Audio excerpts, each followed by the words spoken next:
2026년 5월 26일 새벽기도에 오신 여러분을 주님의 이름으로 축복하고 환영합니다.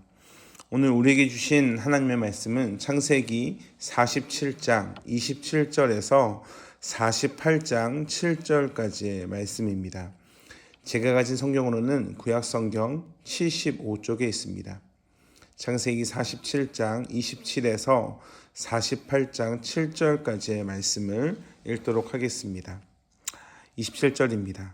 이스라엘 족속이 애굽 고센 땅에 거주하며 거기서 생업을 얻어 생육하고 번성하였더라. 야곱이 애굽 땅에 17년을 거주하였으니 그의 나이가 147세라. 이스라엘이 죽을 날이 가까우매 그의 아들 요셉을 불러 그에게 이르되 이제 내가 내게 은혜를 입었거든 청하노니 내 손을 내 허벅지 아래에 놓고 인애와 성실함으로 내게 행하여 애굽의 나를 장사하지 아니하도록 하라. 내가 조상들과 함께 눕거든 너는 나를 애굽에서 메어다가 조상의 묘지에 장사하라.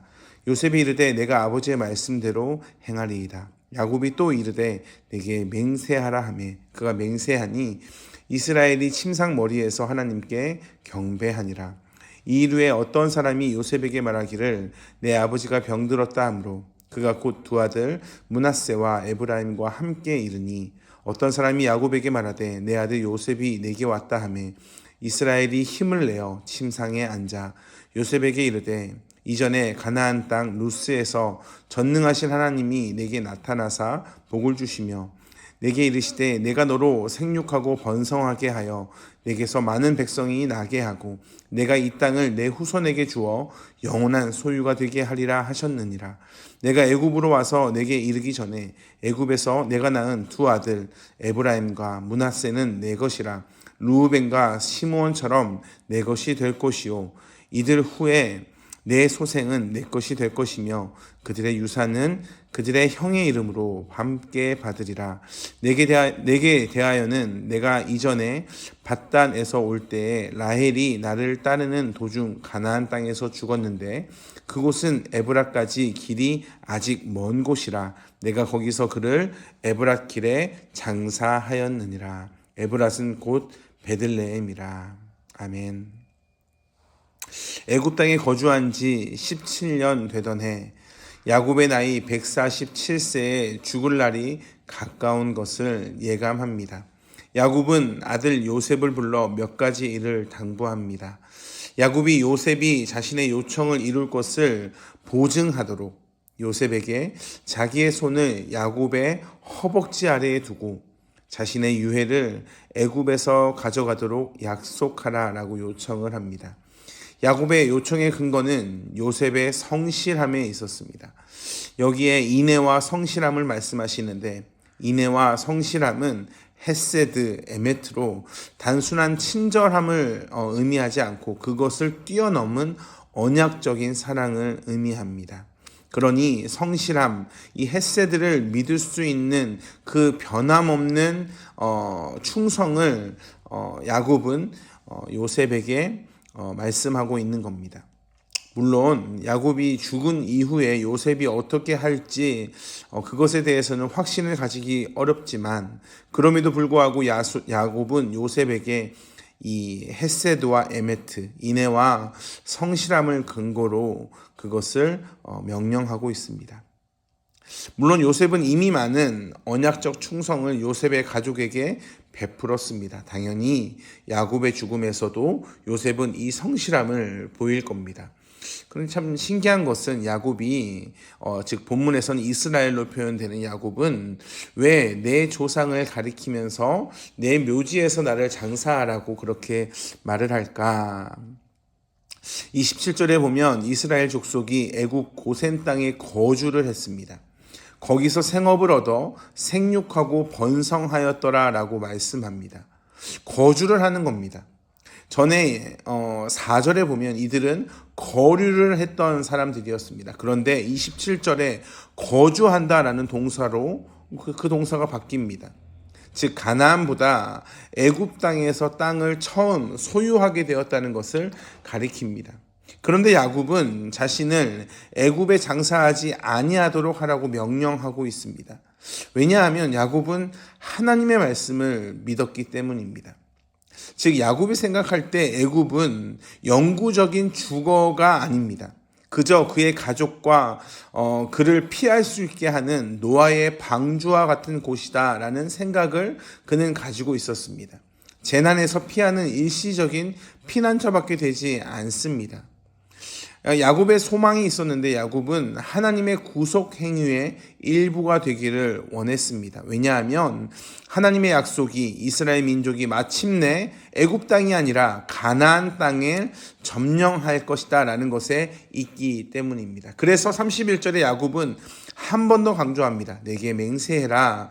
요셉이 이미 자기 아버지를 언약으로 대하기를 약속하셨는데 왜 또 맹세를 필요로 할까? 이건 사실 에서가 장자의 명분을 팔 때 맹세했던 그 맹세가 또 생각나게 됩니다.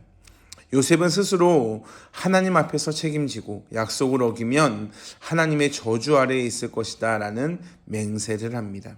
이와 같은 맹세는 성경적인 충성의 특징, 도덕적 책임과 일반적인 측면을 강화하는 것으로 보여집니다. 야곱은 끝까지 하나님을 경배합니다. 몸이 물론 약해졌지만 그의 신앙까지 약해진 것은 아니었습니다. 48장을 보면 요셉은 아버지가 약해졌다는 이야기를 듣고 두 아들 므낫세와 에브라임을 데리고 옵니다. 마지막 인사의 시간입니다. 얼마나 약해졌을까? 2절에 보면 이스라엘이 힘을 내어 침상에 앉아라는 말씀이 나옵니다. 그러니까 야곱이 침상에 앉는 것도 힘들어할 만큼 그의 몸이 많이 쇠약해져 있습니다. 그러나 야곱이 건강을 잃고 있을지는 모르지만 그의 정신은 여전했습니다. 그는 하나님께서 루스에서 자기에게 나타난 그 수십 년 전의 사건을 기억하고 있습니다. 그는 생육하고 번성할 것이다 라는 하나님의 약속, 그리고 마지막 땅에 대한 그 약속을 반복하고 있습니다. 즉 하나님께서 베델에서 자기에게 나타나서 하신 그 축복의 말씀을 기억하고 있는 겁니다. 아브라함에게 주어졌고 아버지 이삭에게 상속되어 온 그 하나님의 나라의 약속이 야곱 자신에게로 이어졌음을 상기시키고 있는 겁니다. 그리고 그는 마지막 의무로 하나님의 나라 약속의 상속자로 다음 세대를 위한 그 약속의 유업을 넘기는 일을 마무리하려고 하고 있습니다. 야곱은 요셉을 장자로 세웁니다. 어떻게 요셉을 장자로 세우는가 그 과정을 보면 야곱은 애굽으로 내려오기 전에 요셉에게서 난 두 아들 므낫세와 에브라임을 자기에게로 속한 자로 여깁니다. 즉 이것은 르우벤과 시므온과 동등한 지위와 자격으로 야곱 자신에게 속한 자라는 것을 의미합니다. 그러니까 손자이지만 양자의 자격으로 자녀를 세웠다라는 것으로 의미할 수 있습니다. 그러니까 요셉의 두 아들이 야곱의 양자가 되어서 삼촌이 되는 이들과 동등하게 유업을 받게 되는 겁니다. 그러니 결과적으로 요셉이 그 자신의 두 아들이 양자로 되어서 요셉에게는 형제들 가운데 가는 그 두 몫이 요셉의 유산이 되는 겁니다. 그러니까 자연스럽게 이스라엘 내에서는 장자의 명분을 얻게 됩니다. 이것을 역대상 5장 1절에 보면 장자의 명분이 이스라엘의 아들 요셉의 자손에게로 돌아가서 라는 말씀으로 확인됩니다. 그 근거는 어디에 있는가? 사실 야곱의 참된 아내가 누구입니까? 라헬입니다. 라헬의 첫 아들이 바로 요셉이기 때문입니다. 사랑하는 성도 여러분, 하나님이 하나님의 사람들을 이끄시는 과정을 살펴볼 때 신기한 모습을 많이 발견하게 됩니다.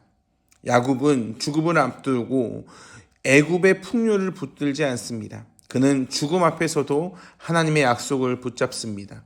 사실 인간적으로 봤을 때 애굽이 안전한 곳입니다. 요셉이 총리였기 때문입니다. 가족들은 고센 땅에서 번성하고 있습니다.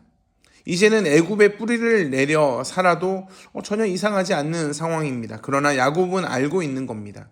애굽은 머무는 곳일 뿐 본향은 아니라는 사실입니다. 지금은 풍요롭지만 영원한 땅은 아니라는 사실을 그는 알고 있습니다. 그래서 그는 죽음 앞에서조차 약속의 땅을 바라봅니다. 자신의 유해라도 하나님의 약속 안에 있기를 원했던 그의 중심을 살펴보게 됩니다. 사랑하는 성도 여러분, 우리도 이 애굽과 같은 세상에서 살아갑니다. 그러나 애굽 사람이 되려고 해서는 안 될 겁니다. 우리의 직업, 환경, 성공, 그것이 우리의 본향이 아닙니다. 하나님의 나라가 우리의 본향입니다. 오늘 또 하나님은 우리에게 이렇게 물으십니다. 너는 어디를 바라보고 살아가고 있느냐? 야곱처럼 끝까지 약속을 붙드는 믿음의 사람이 되시길 주님의 이름으로 축복합니다. 기도하겠습니다. 하나님 참으로 감사합니다. 우리의 언약함이 얼마나 큰지 모르겠습니다. 우리의 믿음도 참으로 나약할 때가 많이 있습니다. 그러나 하나님의 그 언약의 말씀을 붙잡게 하여 주시고 오늘 또 우리가 하나님을 바라보며 하나님의 그 이끄심을 온전히 신뢰하며 나아가는 성도 되게 하여 주시옵소서. 감사합니다. 사랑이 많으신 예수 그리스도의 이름으로 기도합니다. 아멘.